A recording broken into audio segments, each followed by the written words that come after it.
ये क्वेश्चन है, इस तरह का क्वेश्चन है, 1 नंबर में आता है एग्जाम में। डिटर्मिनेंट का वैल्यू 7 है, x निकालना है।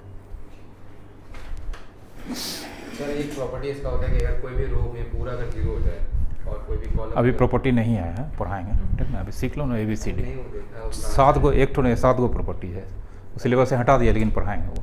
डायरेक्ट 0 नहीं बहुत प्रॉपर्टी है, सब मिलेगा। हम तो बोल रहे हैं जितना है उससे ज़्यादा हम पढ़ा रहे हैं, लेकिन पढ़ाने दो हमको। पेपर के बाद था कि ट्रांसफर पेपर गया और मेरे को वो वाला सवाल जो के वाला था, मेरे को सर इतना सिंपल के टर्म पूछ रहे हैं साइन। सबसे पहले तो तुम क्वेश्चन ही नहीं पढ़ा पूरा, प्रूफ डेट था भी नहीं, एक्स निकालना था, फिर निकालना था। चलो जल्दी से बनाओ, टाइम बर्बाद हो जाता है। एक्सपेंड करो, इक्वेशन बनेगा, सॉल्व करो, एक्स आ जाएगा, बस सिंपल प्रिंसिपल। एक्सपेंड अपने अपने मर्जी से, जिधर मन उधर से करो।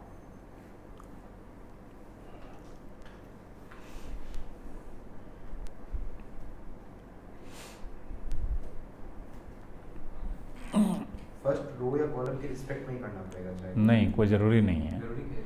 ज़रूरी उस समय होता है जब ज़्यादा से ज़्यादा जीरो होता है, तब देखते हैं। अभी तो कहीं जीरो है नहीं। अभी फर्स्ट रो के अलॉन्ग करोगे तो अच्छा हो रहेगा, चूँकि x-1 एक ही बार आएगा एक्स वाला टर्म।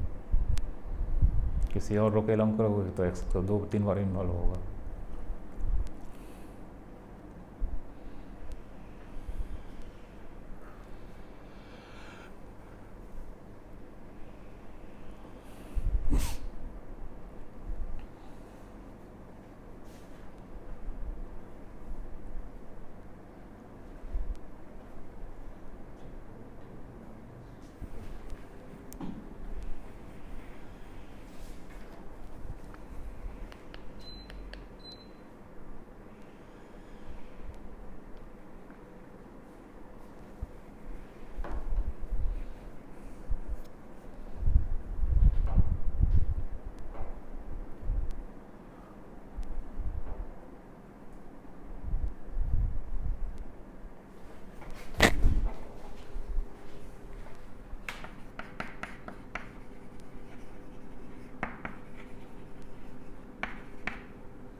5/5 हो जाएगा।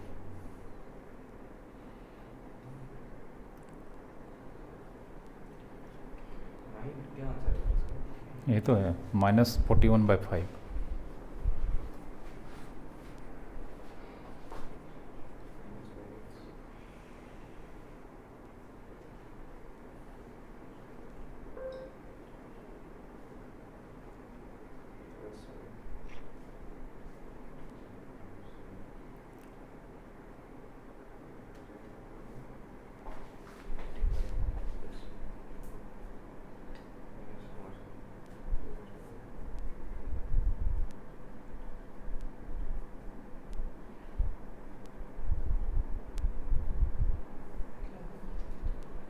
तुम्हारा रे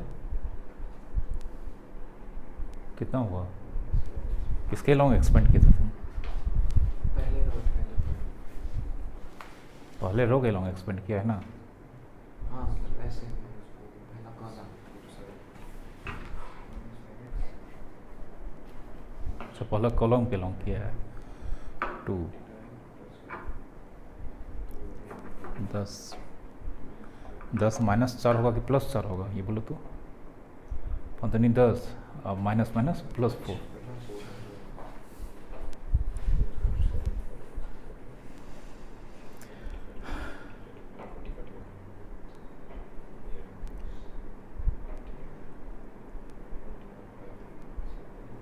आया कितना? जितना मेरा आया है ना?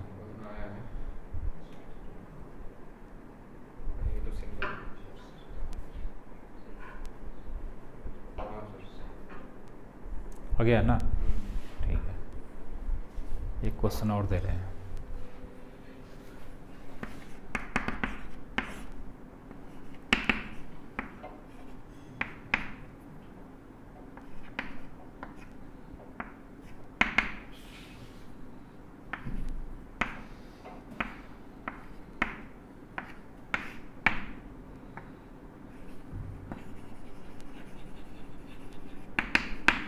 बनाओ। आया तुम्हारा? क्या? हाँ, ये क्वेश्चन।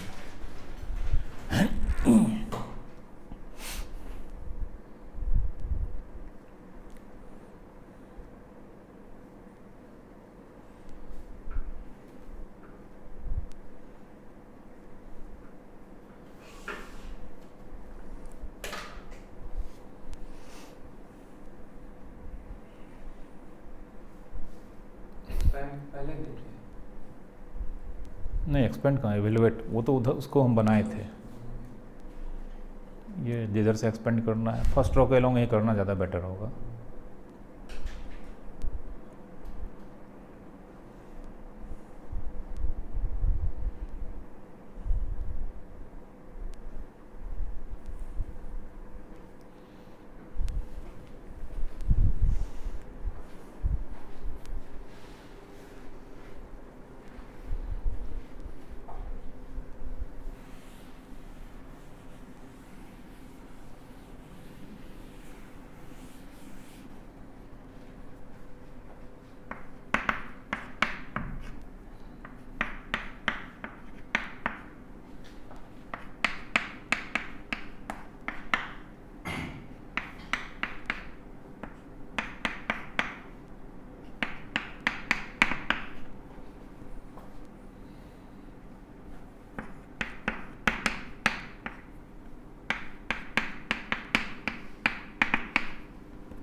x/2 +4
आया आयुष तुम्हारा -1/6, ठीक है।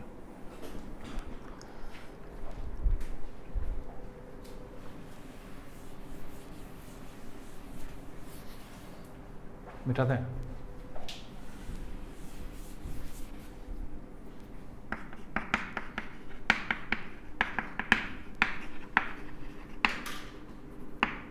प्रॉपर्टीज और डिटर्मिनेंट देखो,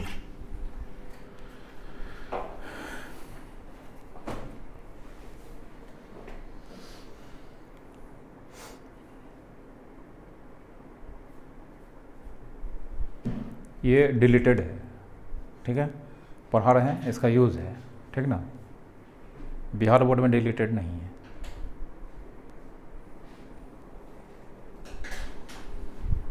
ये इस चैप्टर का सबसे इम्पोर्टेंट टॉपिक है, ठीक है। डिलीटेड है बट इसका बहुत यूज़ है, बहुत ज़्यादा क्वेश्चन है, क्वेश्चन भी हम बनवाएंगे। इसका यूज़ तुम्हारा 3D में है, वहाँ पर भी है, वेक्टर में भी है, ठीक ना। मतलब प्रॉपर्टीज़ का यूज़, कुछ ऐसा क्वेश्चन है प्रॉपर्टी यूज़ करेंगे तुरंत बन जाएगा। प्रॉपर्टी नंबर 1 लिखो, एग्जाम्पल से समझाएंगे। लिखो, the value of a determinant, the value of a determinant remains unchanged, remains unchanged if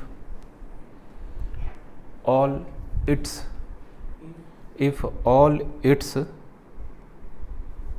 rows are interchanged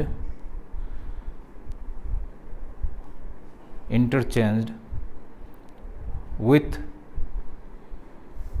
corresponding columns।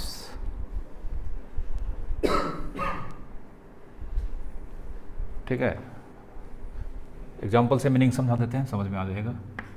Late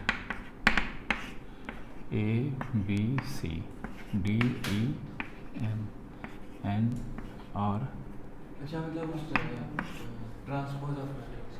हाँ मैट्रिक्स है, वो मैट्रिक्स के बाद में हो जाएंगे, अभी डिटर्मिनेंट पे रहते हैं, ठीक ना। मैट्रिक्स को बाद में लाना दिमाग में, बहुत सारा कन्फ्यूजन क्रिएट होगा। डिटर्मिनेंट है, रैंडम लिए हैं, कोई नंबर नहीं लिए हैं, ठीक ना। कोई नंबर लेंगे तो एग्जाम्पल हो जाएगा, तो रैंडम इसके अंदर लेटर है, ठीक ना। पहले इसका वैल्यू निकालते हैं। Expanding along R1 delta A, बोलो ET माइनस RM लिखें, ET minus RM minus B, DT minus NM लिखें, DT minus NM plus C, DR minus NE, ठीक है, कोई दिक्कत। अब डेल्टा 1 R1 C1 R2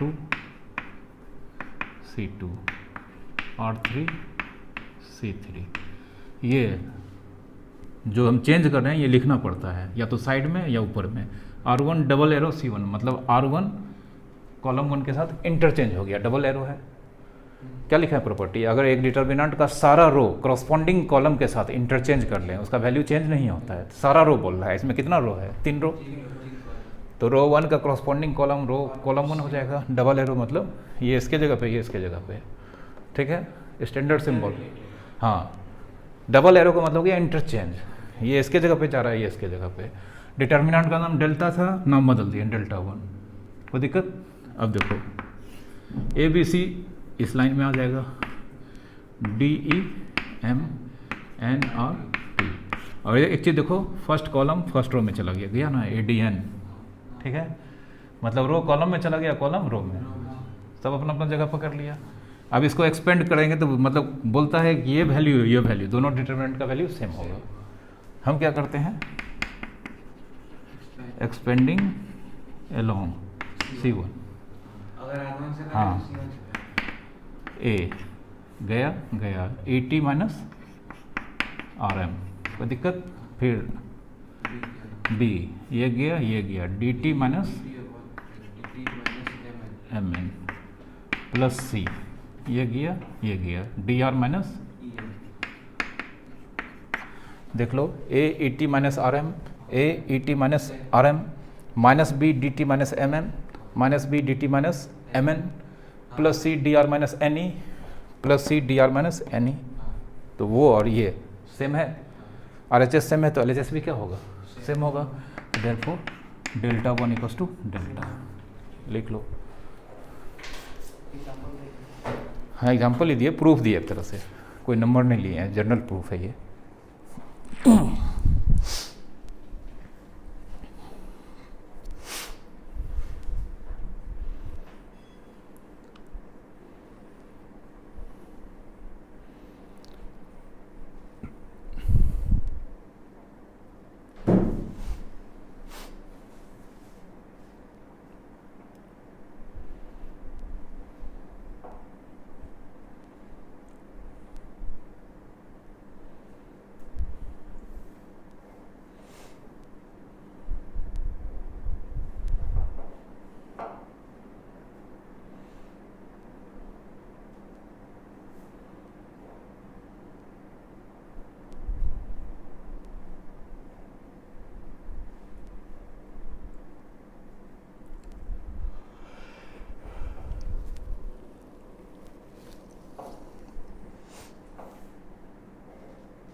अब इस प्रॉपर्टीज के अंदर बहुत सारा प्रॉपर्टीज ऐसा है कि प्रॉपर्टीज के अंदर छोटा छोटा प्रॉपर्टी है, तो इसके अंदर कब जो काम का चीज़ है वो बता रहे हैं।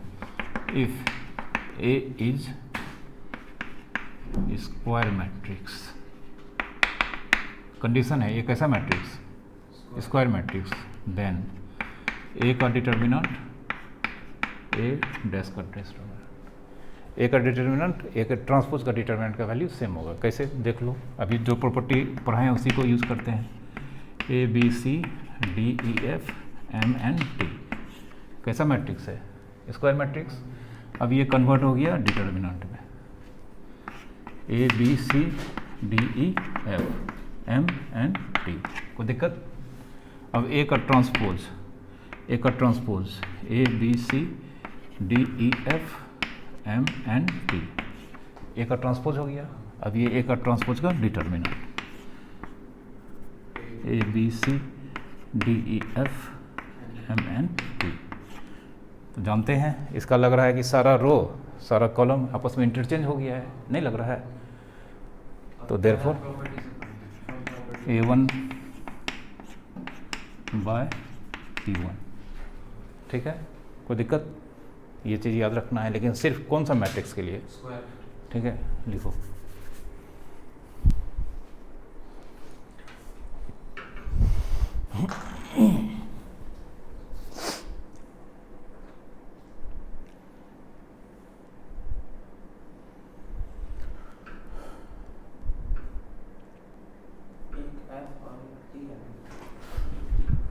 हाँ ये टी है।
इसको याद रखना है, आगे बहुत छोटा छोटा ऑब्जेक्टिव क्वेश्चन आएगा, उसमें फिर वहाँ पे नया नया फार्मूला ड्राइव होगा और वो बनेगा ऑब्जेक्टिव क्वेश्चन, ठीक है, इसको याद रखना है।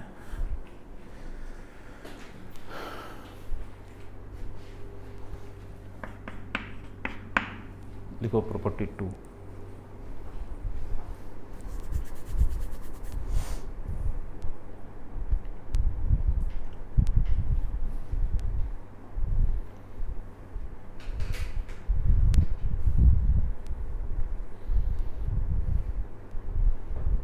लिखो the value of A determinant, the value of A determinant is only changed by sign, is only changed by sign if at a time any two rows or any two columns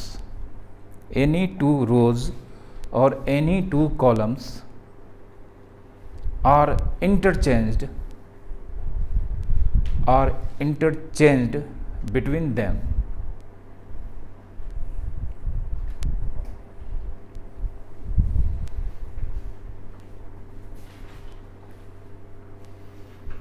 determinant का value change करेगा सिर्फ sign से, अगर +3 है तो -3 हो जाएगा।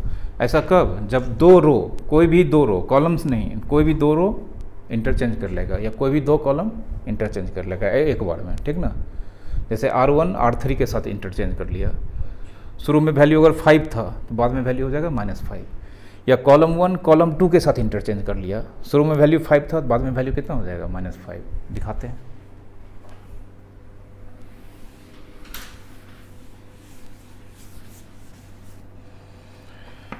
Let delta, चलो कुछ भी ले लेते हैं, ABCDEFMNP, ठीक है। एक्सपेंड कर देते हैं, expanding along R1 delta AEP -NF -B DP -MF होगा, DP -MF +C DN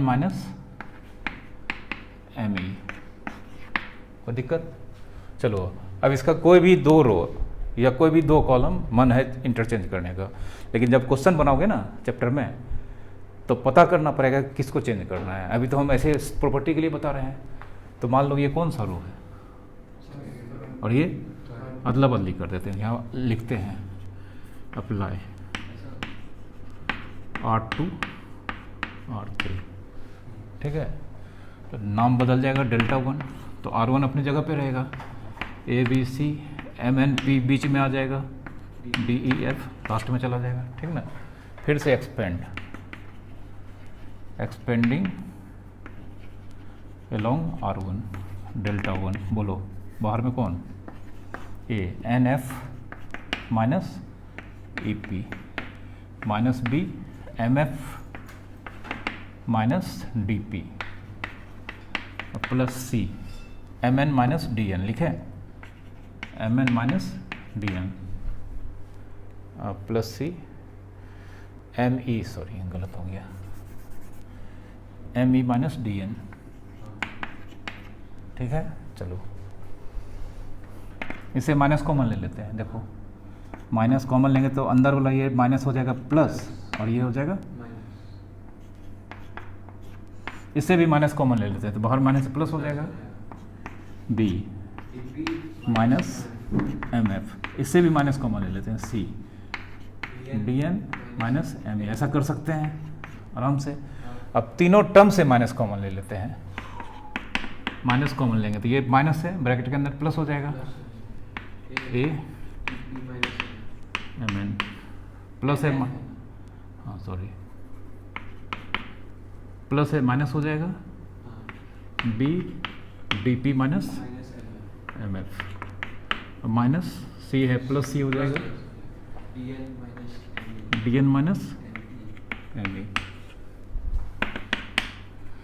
देखो अंदर में जो है A E P minus N F, A E P minus N F minus B D P minus N sign F खाली आ गया। Minus B D P minus N F plus C D N minus M E plus C D N minus M E. तो ये जो पूरा है ये किसको रिप्रेजेंट कर रहा है? डेल्टा। तो डेल्टा वन बाहर में क्या है? Minus delta. प्रूव्ड हो गया। दो रो इंटरचेंज किए, पहले वैल्यू कितना था? डेल्टा, अब वैल्यू कितना है? Delta minus delta. तो सिर्फ क्या वैल्यू चेंज हुआ है कि साइन चेंज हुआ है? साइन चेंज हुआ, प्रूव्ड हो गया। ठीक है, लिखो। जब अप्लाई R2 से R3 करवाए तो सर माइनस नहीं लिखे sir, minus M minus N minus. हम क्या लिखेंगे? हम इसका नाम बदल दिए ना, नया डिटर्मिनेंट मेरे पास है, हमको तो प्रूव करना था ना। जब इसका वैल्यू निकाले तो पता चला ये जो वैल्यू था। चेंजेस नहीं लाए सर ना, बस एक्सपेंड किए हैं इसमें। हाँ, चेंजेस किए नहीं है, R2 R3 बस यही किए, हाँ और कुछ नहीं। कुछ भी कर सकते थे। नॉर्मल आप सॉल्यूशन किए इसका। हाँ, नॉर्मल सॉल्यूशन किए। और सर ऐसे नहीं कर सकते आपने जैसे बताया कि जो चेंज होता है नेगेटिव लग जाता है, तो minus M minus N minus B second वाले में, सेकेंड कॉलम में, यहाँ सेकेंड रो में। हाँ, नहीं, ये कैसे करेंगे? तो प्रॉपर्टी तो यही कहता है एलिमेंट को चेंज। प्रॉपर्टी बोले हैं जब डिटर्मिनेंट का वैल्यू होता है वो चेंज होता है, तो ये डिटर्मिनेंट में चेंज किए हैं। डिटर्मिनेंट का वैल्यू निकालेंगे तब ना, हमको वैल्यू तो एक्सपेंड करने पे ना निकलता है। तो वैल्यू एक्सपेंड किए हैं, यहाँ तक आया है। मतलब अगर इसका आंसर 10 है तो आगे से इस तरह का कुछ काम करेंगे तो इसका आंसर निकालने का ज़रूरत नहीं है, इसका आंसर हो जाएगा -10। समझे? चूँकि दो रो या दो कॉलम इंटरचेंज कर दिए हैं। तो सर यहाँ डेल्टा भी सेम आ रहा है, तो डेल्टा इसका भी वही आ रहा है। नहीं, डेल्टा 1 का सेम आ रहा है अंदर वाला चीज़, बाहर में क्या है? माइनस लगा रहे हैं। तो ये ढक दिए, जो दिख रहा है क्या है? डेल्टा है। अब फिर उठाए तो पता चला माइनस लगा हुआ है। मतलब ये जो वैल्यू निकाले हैं हम यहाँ पे, वो डेल्टा का है कि डेल्टा 1 का है? डेल्टा 1 अलग डिटर्मिनेंट है, लेकिन आया है आंसर किसके बराबर? डेल्टा के माइनस के बराबर। क्यों आया है? इसका दो रो इंटरचेंज कर दिए हैं। प्रॉपर्टी बोला था कि अगर आप दो रो या दो column at A time interchange करते हैं तो डिटर्मिनेंट का वैल्यू में चेंज नहीं आता है, न्यूमेरिकल वैल्यू में, सिर्फ साइन में चेंज आता है। यहाँ पे वैल्यू कितना है? मतलब यही ना है, और यहाँ पे वैल्यू यही है, लेकिन आगे क्या लगा है बोलो? माइनस लगा है। तो न्यूमेरिकल वैल्यू में चेंज किया है कि साइन में चेंज हुआ है? साइन में चेंज हुआ है।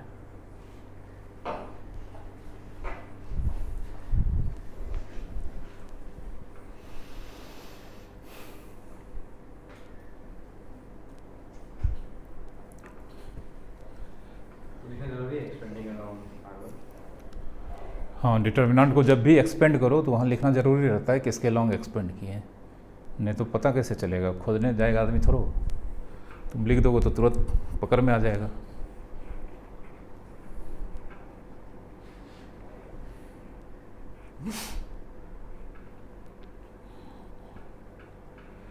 प्रूफ तो नहीं पूछता है एग्जाम में सर। सबसे पहली बात तो ये डिलीटेड है, हम पढ़ा रहे हैं एक्स्ट्रा इसलिए कि आगे यूज़ है इसका बहुत जगह। बस वो प्रॉपर्टी है, ये सब थोड़ी है इसमें। मतलब नहीं, प्रॉपर्टीज पूछता नहीं है।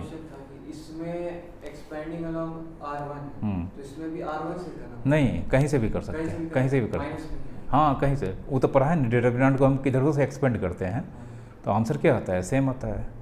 तो ऐसा तभी संभव होगा जब नंबर दे देंगे, नहीं तो फिर इसमें तो फिर एक्सपेंड करके सबको ब्रैकेट खोलना पड़ेगा, मुश्किल हो जाएगा।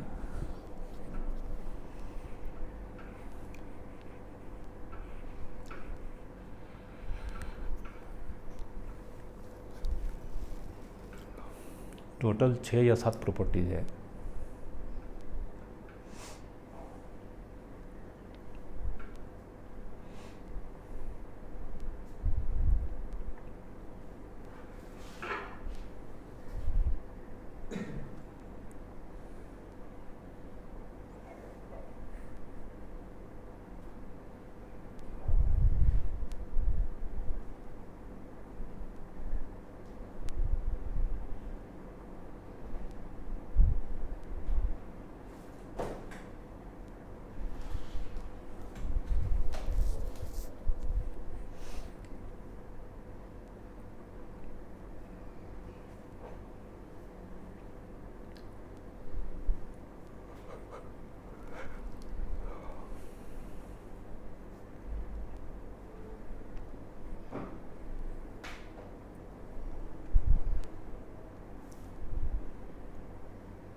तीसरा प्रॉपर्टी लिखो P3।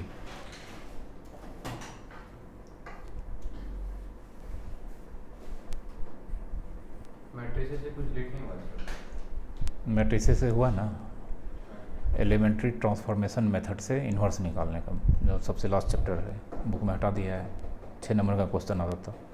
तो पढ़ नहीं, मैट्रिक्स का इन्वर्स निकालने का 2 मेथड है, एक है एलिमेंट्री ऑपरेशन यूज करके निकालना था, वो हटा दिया है। अब निकालना है एक फार्मूला से, जो डिटर्मिनेंट में वो फार्मूला डिराइव होता है, ठीक ना, तो फिर से आएगा। और जो मेथड इन्वर्स निकाल लेते मैट्रिक्स से? नहीं, इन्वर्स कहाँ निकाल रहे थे, इन्वर्स निकालने का मेथड कहाँ समझाया, तो प्रॉपर्टी बताया है। सिर्फ प्रॉपर्टी? हाँ, अभी तक इन्वर्स निकालने का कोई मेथड नहीं बताया है। जो निकाला तो उसी प्रॉपर्टी है। वो जो बताए थे अभी तक इन्वर्स के बाद, वो सिर्फ इन्वर्स का प्रॉपर्टीज था, ठीक ना। मेथड बाकी है। इन्वर्स निकालने का मेथड अभी बाकी है, ठीक ना। एक चैप्टर था उसमें बताया गया है, वो डिलीटेड है, अच्छा किया डिलीट कर दिया, वो काम का चैप्टर नहीं था, बहुत मगजमारी करना पड़ता था, ठीक ना।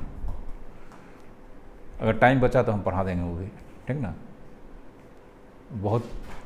ये बहुत तेज हो जाएगा, ठीक ना, बिना हॉर्लिक्स और बॉर्नविटा खाए वो चैप्टर पढ़ लोगे एक चैप्टर में, ठीक ना। हैं ITF और वो चीज़ बना लोगे ना तो एकदम सब वो सब चैप्टर जो है क्या नाम है? सब चैप्टर है, तुम किसी चैप्टर को कम नहीं कर सकते हो। अगर पढ़ाने लगेंगे, पढ़ा रहे हैं रियलिटी, तो ऐसा ही लगेगा, ठीक ना। हम क्या कर रहे हैं, अपने तरफ से मेहनत करो, और हम अच्छा चीज़ लगने वाला तुमको पढ़ा देंगे। तुम हमको कहोगे सर आप बहुत अच्छे हैं, कितना अच्छा बताते हैं आप, ठीक ना। तो हमको तो सब तरह का ना क्वेश्चन बताना है, खराब अच्छा सब, ठीक ना। तो खराब क्वेश्चन नहीं होता है, क्वेश्चन स्टैंडर्ड का होता है, वो फर्स्ट टाइम जब भेंट होता है ना उस तरह से, तो वो थोड़ा सा दिक्कत होता है, ठीक ना। तो हम तुम्हारे मज़े के लिए नहीं पढ़ा रहे हैं, हम तुम्हारे करियर के लिए पढ़ा रहे हैं, ठीक ना, रिजल्ट के लिए पढ़ा रहे हैं। पढ़ना पड़ेगा, सब चैप्टर में है ऐसा, इसमें है, इसका भी एक दौर आएगा, अभी अच्छा लग रहा है, ठीक ना। हो सकता है अगले क्लास में ख़राब लगने लगे, तो ख़राब नहीं, बस समझना है, क्वेश्चन पेन चलाओ, ठीक ना। कैलकुलस का पहला चैप्टर कंटिन्यूटी एंड डिफरेंशियलिटी, अब पढ़े होगे लिमिट 11th में, तो बहुत अच्छा है। और लिमिट अगर नहीं पढ़े होगे तो हो गया, नस जाए, नस दोगे, ठीक ना। लिमिट पढ़े हो 11th में? लिमिट बढ़िया से पढ़े हो ना, बढ़िया से, हाँ बढ़िया से सारा क्वेश्चन बनाए हो ना, हाँ तो वो समझ में आएगा वो चैप्टर, ठीक ना। नहीं तो थोड़ा लिमिट्स हमको बताना पड़ेगा थोड़ा बहुत, बढ़िया से क्या होता है? खूब बढ़िया से लिमिट्स बनाए होगे 11th में क्वेश्चन, तब यहाँ ठीक रहेगा। उसका थोड़ा थ्योरेटिकल चीज़ जानते होगे तब ठीक है। हाँ ठीक है, खैर उसमें टाइम है, डरा नहीं रहे हैं, ठीक ना। नहीं पढ़े हो तब भी जुगाड़ है, सब चीज़ बता देंगे, ठीक ना, दिक्कत नहीं हो। लेकिन जो पढ़ के आता है तो उसके लिए आसान रहता है, ठीक ना। हाँ 11 ट्रिग्नोमेट्री पढ़ोगे तो कैलकुलस में दिक्कत नहीं होता, ITF में दिक्कत नहीं होता है, ठीक ना। अब ITF को कौन फार्मूला कहाँ लगेगा, फार्मूले नहीं पता है 11th का, तो कैसे पता लगेगा। आधा से ज़्यादा 11th का फार्मूला लग रहा है ना। 11th पढ़वे नहीं किए हो तो हम कैसे बताएंगे तुम लोगों को कि यहाँ ये फार्मूला लगेगा। बता भी देंगे तो सर ये फार्मूला क्या होता है, बोल लो, वहाँ बात अटक जाता है, ठीक ना। तो नहीं पढ़ने का तो थोड़ा बहुत रिजल्ट निकलता है। तो उससे घबराना नहीं है, टाइम अभी तुम लोगों के पास कहो तो कम भी है, और मेहनत करोगे तो कहो बहुत है, ठीक ना। बस डिपेंड करता है टाइम को यूज कैसे कर रहे हो। 5 महीने है ना? हाँ टाइम तो देखो ख़त्म हो गया जो, ठीक ना। टाइम को तुम लोग यूज़ कैसे करते हो, वो टाइम को मैनेज करके बढ़िया से पढ़ो कि हाँ इतना घंटा हमको ये पढ़ना है, जो सब्जेक्ट लग रहा है कि नहीं थोड़ा वीक है उसमें टाइम बढ़ा दो।